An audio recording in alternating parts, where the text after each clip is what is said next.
예레미야 46장 1절부터 12절 말씀 보겠습니다.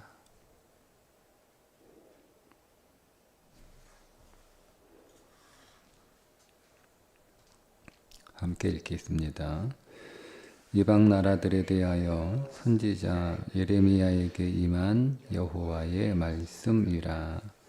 애굽에 관한 것이라. 곧 유다의 요시야 왕의 아들 여호야김 넷째 해에 유브라데 강가 갈그미스에서 바벨론의 느부갓네살 왕에게 패한 애굽 왕 바로 느고의 군대에 대한 말씀이라. 너희는 작은 방패와 큰 방패를 예비하고 나가서 싸우라. 너희 기병이여 말에 안장을 쥐워 타며 투구를 쓰고 나서며 창을 갈며 갑옷을 입으라. 여호와의 말씀이니라. 내가 본즉 그들이 놀라 물러가며 그들의 용사는 피하여 황급히 도망하며 뒤를 돌아보지 아니함은 어찌미냐. 두려움이 그들의 사방에 있음이로다. 발이 빠른 자도 도망하지 못하며 용사도 피하지 못하고 그들이 다 북쪽에서 유브라데 강가에 넘어지며 엎드러지는도다. 강의 물이 출렁임 같고 나일강이 불어남 같은 자가 누구냐. 애굽은 나일강이 불어남 같고 강물이 출렁임 같도다. 그가 이르되 내가 일어나 땅을 덮어 성읍들과 그 주민을 멸할 것이라. 말들아 달려가, 병거들아 정신없이 달려라. 용사여 나오라. 방패 잡은 구스 사람과 붓 사람과 활을 당기는 루딤 사람이여 나올지니라 하거니와. 그날은 주 만군의 여호와께서 그의 대적에게 원수 갚는 보복일이라. 칼이 배부르게 삼키며 그들의 피를 넘치도록 마시리니 주 만군의 여호와께서 북쪽 유브라데 강가에서 희생 제물을 받으실 것임이로다. 처녀딸 애굽이여 길르앗으로 올라가서 유향을 취하라. 네가 치료를 많이 받아도 효력이 없이 낫지 못하리라. 네 수치가 나라들에 들렸고 네 부르짖음은 땅에 가득하였나니 용사가 용사에게 걸려 넘어져 둘이 함께 엎드러졌음이라. 아멘. 예레미야 46장부터 이제 애굽을 시작으로 해서 10개의 이방 나라들이 하나님의 심판을 받게 된 내용들이 나오게 됩니다. 우리가 예레미야서를 읽을 때, 그러니까 예레미야서뿐만 아니라 여러분 성경을 읽을 때 꼭 먼저 여러분이 어떤 관심을 갖고 시작을 하셔야 되냐면 창세기가 말하고 싶은 주제가 뭐냐, 이거를 확인하고 이제 성경을 읽으셔야 됩니다. 그것이 없이 창세기를 읽으면 창세기를 읽다가 이게 창세기 주제구나, 이렇게 일반 성도들이 읽으면서 스스로 창세기의 주제들을 발견하기는 어렵습니다. 근데 지금 뭐 워낙 좋은 자료들이 또 많이 나와 있어서 조금만 관심을 가지면 여러분이 가지고 있는 성경책 같은 어떤 성경책에는 각 권을 시작하면서 그 각 권의 주제가 무엇인지를 기록하고 있는 성경책도 있고, 우리가 읽고 있는 PRS 성경 통독도 여러분 홈페이지 들어가서 찾아보시면 각 권을 설명하는 유튜브도 재생 목록, 다른 재생 목록 안에 들어 있습니다.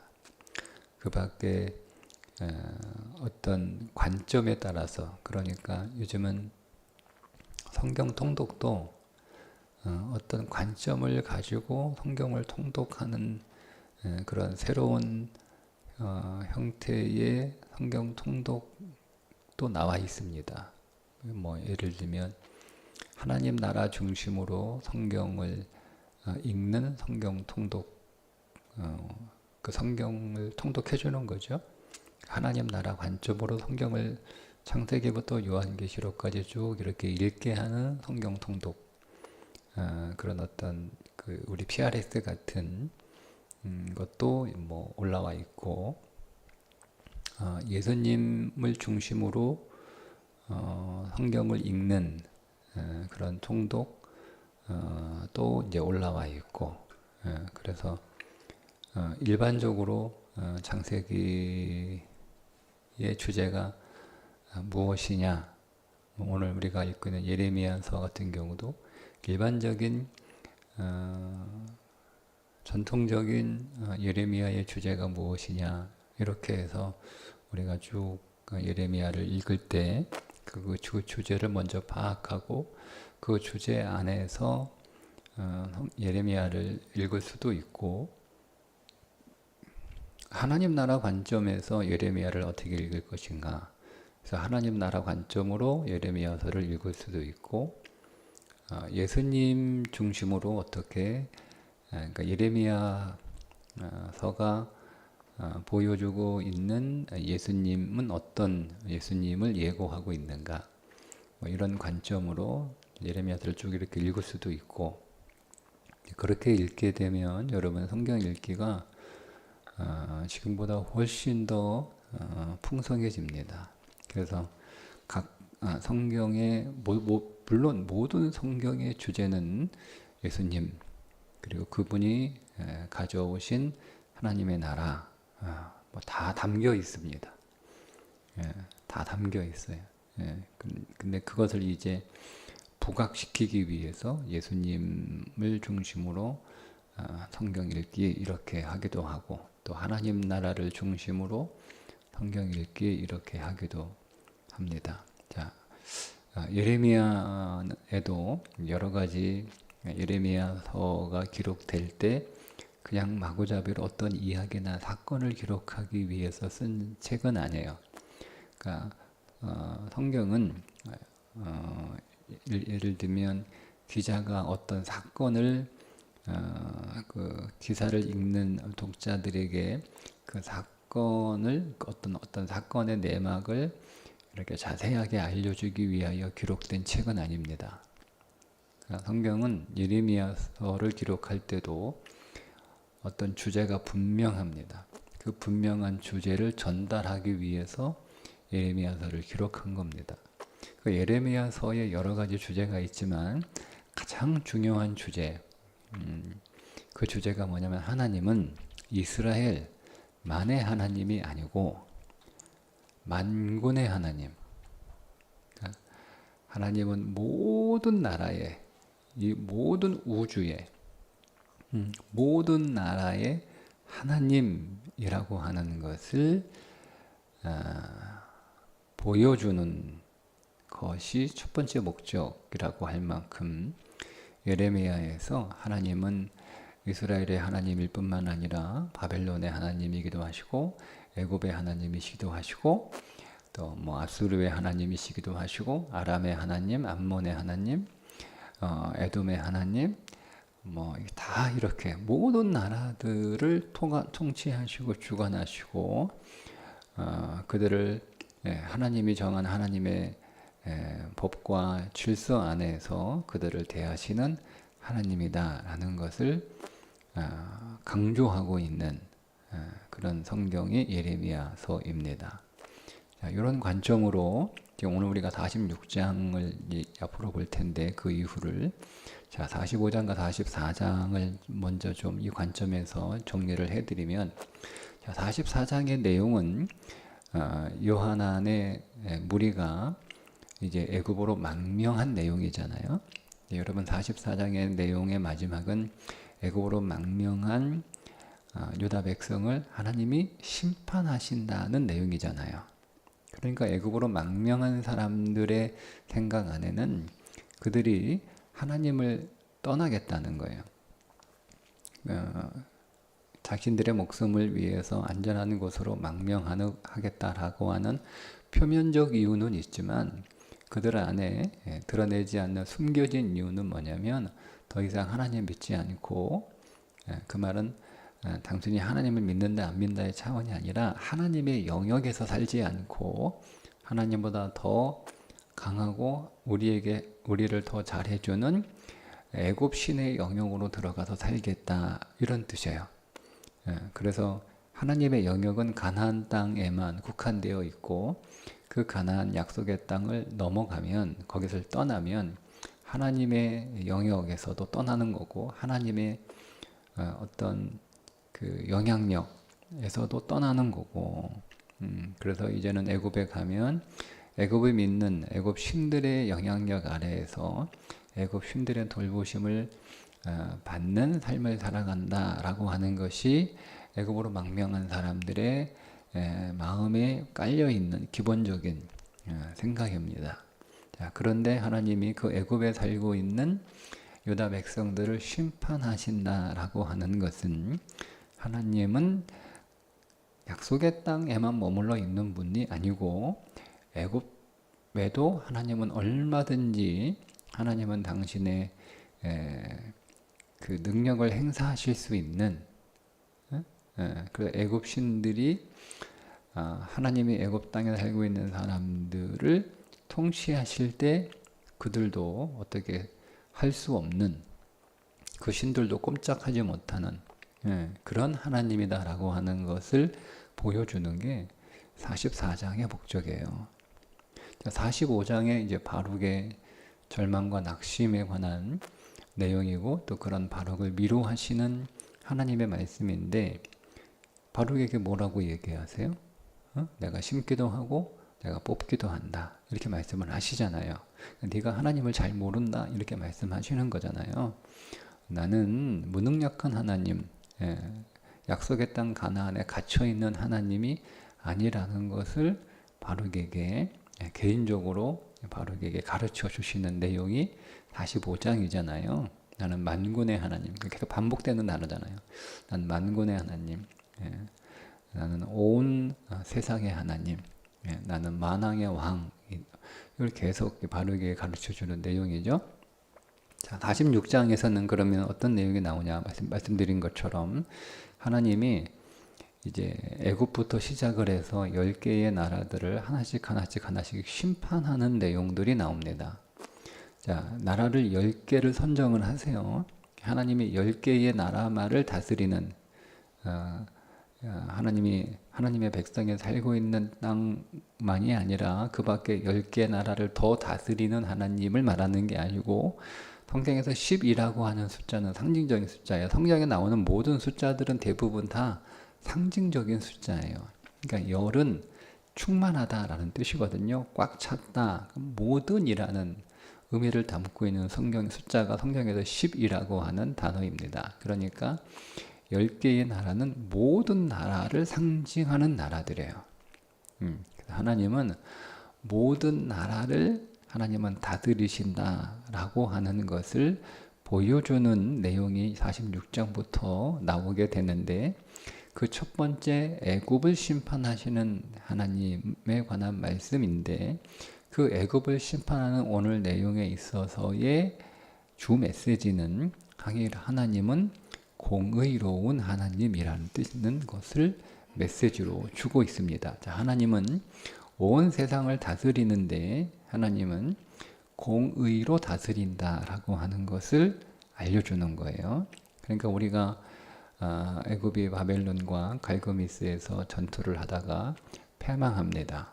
그 패망으로 애굽은 100년 동안 일어서지 못합니다. 근데 그 애굽을 심판하신 하나님이 왜 애굽을 심판하셨냐? 그걸 이제 제가 좀 잠깐 뒤에 10절에 가서 말씀을 드리겠지만, 보복이라고 나와요. 보복. 그 보복은 우리가 생각하는 의미의 보복이 아니고요. 다른 말로 표현하면 공의입니다. 하나님이 공의로 애굽의 죄악을 심판하신다라고 하는 것을 오늘 애굽을 심판하시는 말씀을 통해서 우리들에게 전하고 싶은 메시지입니다.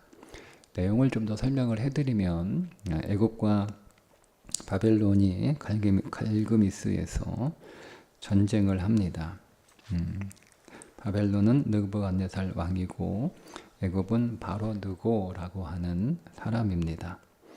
자, 이 바로 느고는 누구를 요시야를 죽인 자죠.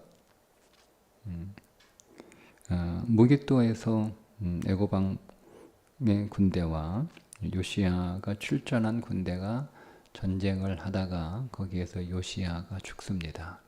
요시야가 죽게 되자 그의 아들이 왕을 이어받는데 형이 돼야 되는데 동생이 왕위를 이어받아요. 그래서 애굽이 와서 그 형을 엘리야김을 왕으로 세우고 여호야김이라고 이름을 바꾸어 줍니다. 그 여호야김 때예요.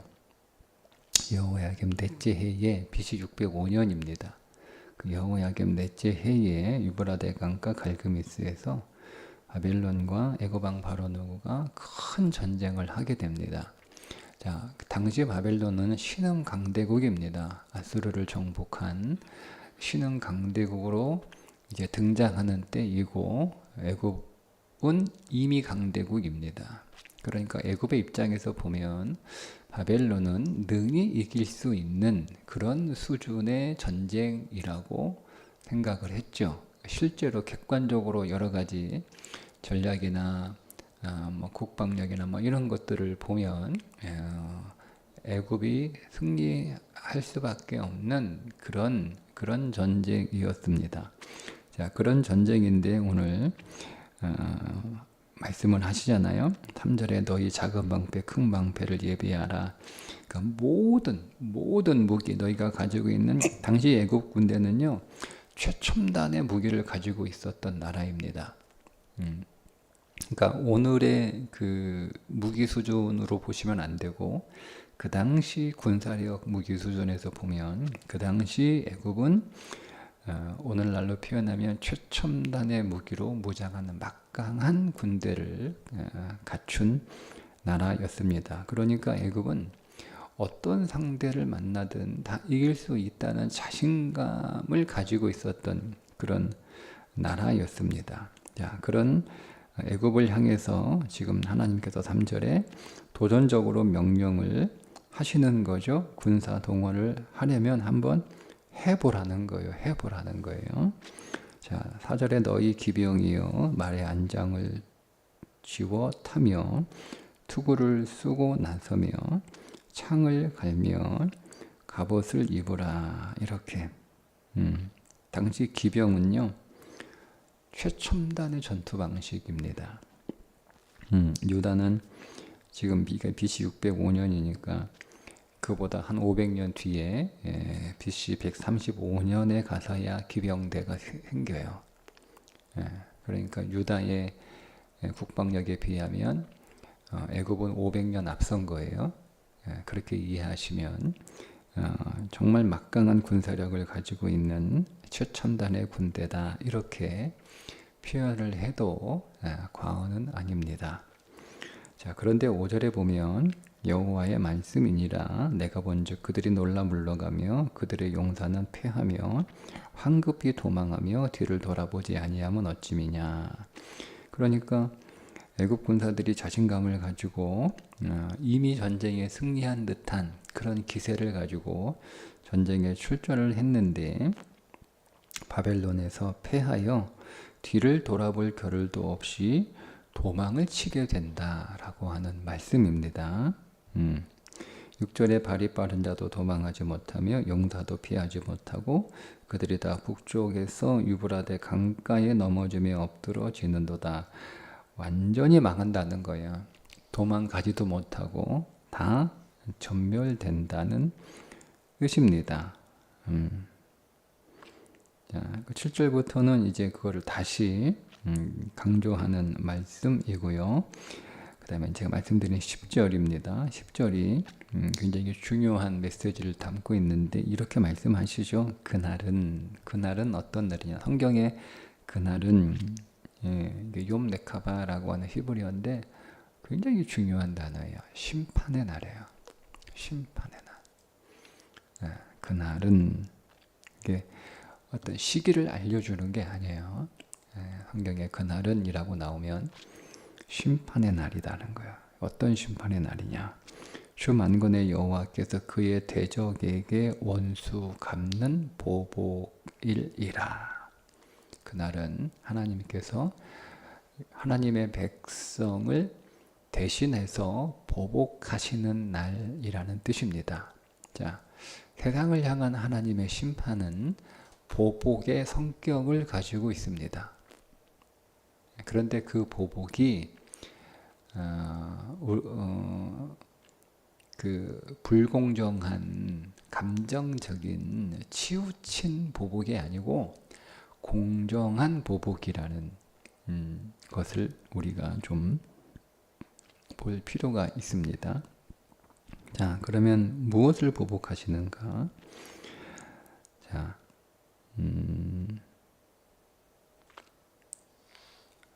하나님의 백성 이스라엘 하나님의 백성들이 애굽에서 400년 동안 고생한 그들을 고생시킨 그들을 압제한 그들에게 폭력을 행사한 것에 대한 보복 그리고 하나님이 통치하시는 애굽도 하나님이 통치하시는 나라예요.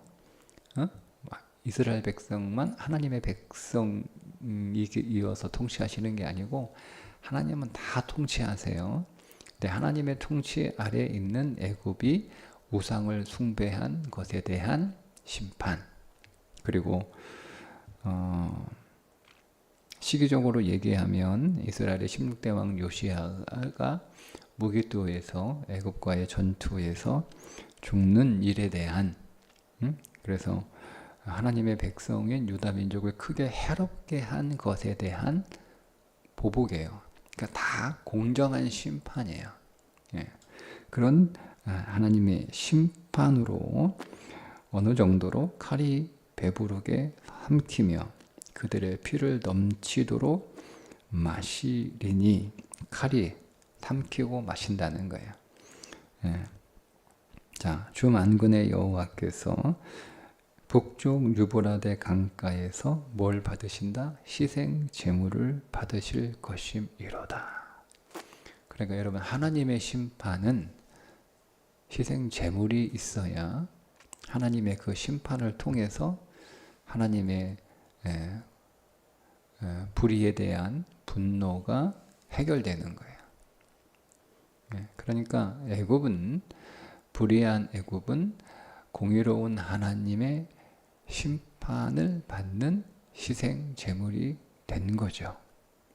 그러면 우리는 이 애굽을 심판하시는 이 말씀을 통해서 여러분 우리는 두 가지 꼭 기억해야 됩니다. 앞으로 계속 기억해야 될 거 한 가지.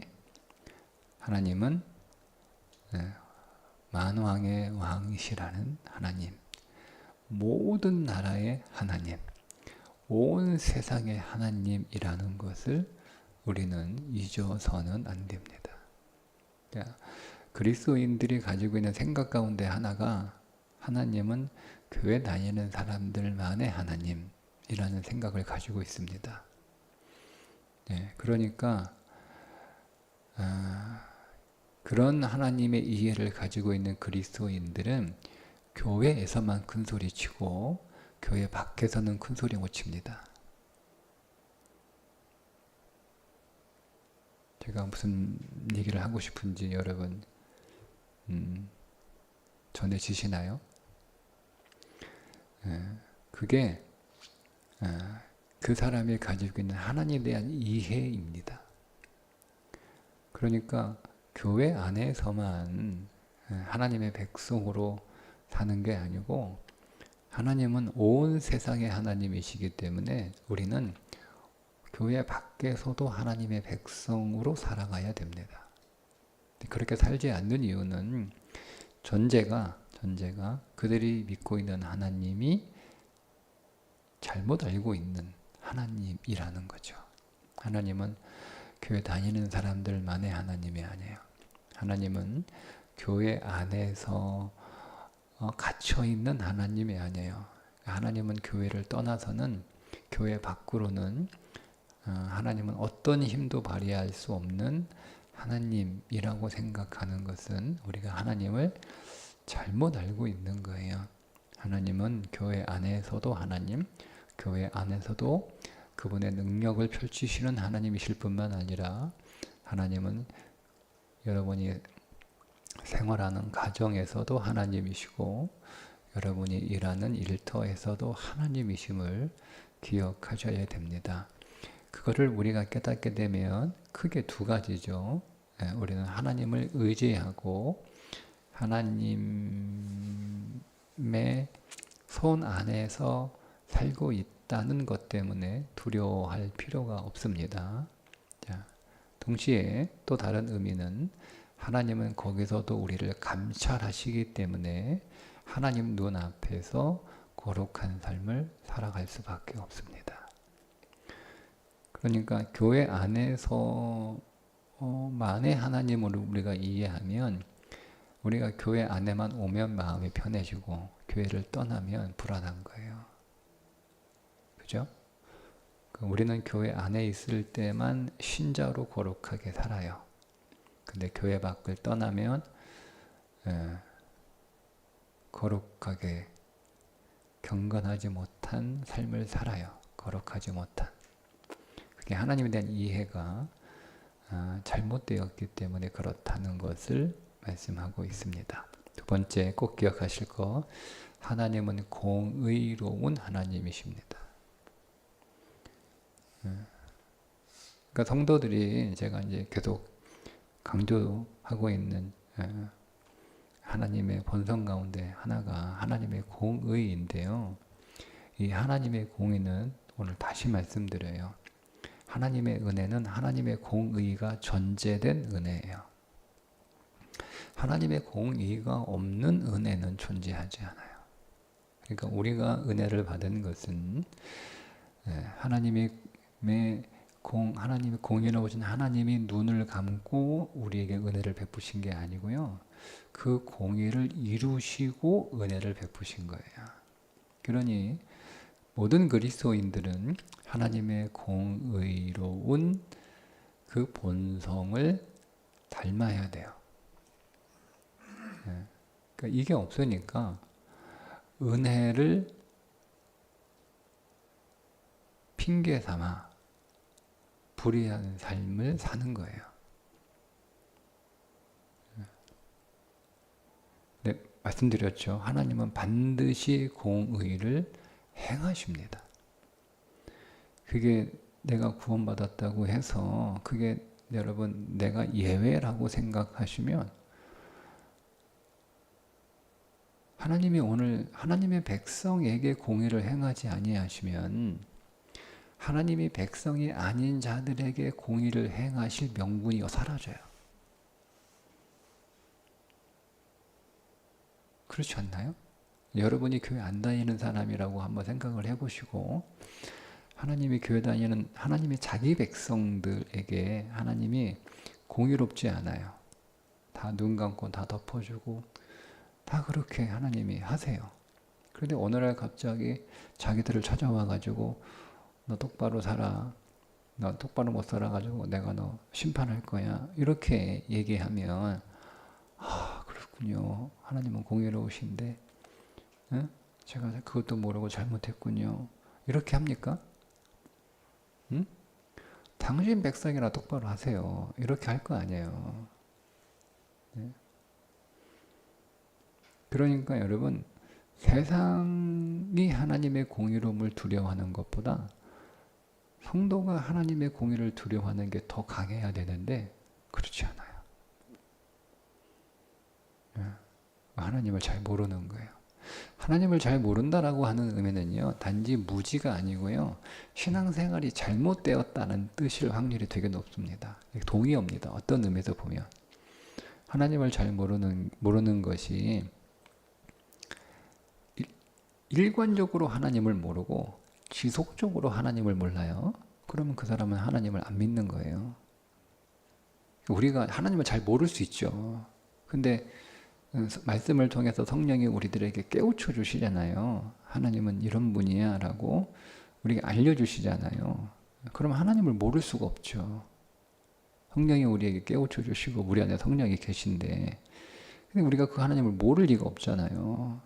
근데 그 하나님이 어떤 분인지를 성령 안에서 진리로 우리를 깨우쳐 주심에도 불구하고 그 하나님에 관하여 일관적으로 모르고 있고 지속적으로 하나님 모르는 신앙생활을 하고 있다. 그러면 하나님의 백성 아니에요. 그렇게 얘기해도 좀 과하지만 그렇게 얘기해도 될 만큼 심각한 상황이라는 거예요. 제가 드리고 싶은 말씀은. 난 하나님 잘 몰라요? 여러분, 이 말은 진짜 몰라서 몇 번 하는 것으로 끝내야 돼요. 알았으면 더 이상 하나님을 모르는 삶을 살면 안 돼요. 그 말은 사실은 하나님에 대해 관심도 없고 그들의 믿음은 신앙이 아니고 종교일 뿐이고 하나님을 이용하고 자기가 하나님이 아니고 하나님을 부리는 하나님 위에 하나님으로 하면서 이방신을 섬기듯 이방신을 섬기던 사람들이 그들의 신을 섬기는 방식이 뭐예요? 신들 앞에 좋은 거 차려놓고 이걸 배부르게 실컷 먹고 내 소원이나 들어주세요. 이게 이방신들을 믿는 사람들의 신앙이잖아요. 그러니까 우리가 그런 신앙, 성경이 정확하게 그렇게 하나님을 믿지 말라라고 명백하게 말씀하고 있음에도 불구하고 그런 신앙을 하게 된다는 거죠. 왜? 하나님을 모르니까. 자, 그래서 오늘 애굽을 통해서 하나님이 두 가지를 우리에게 알려주십니다. 나는 온 세상의 하나님이다 라는 거예요.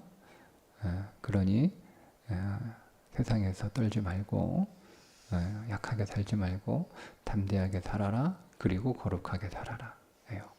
두 번째, 나는 공의롭다는 거예요. 하나님은 모든 불의를 그의 공의로 심판하신다라고 하는 것을 여러분 기억하십시오.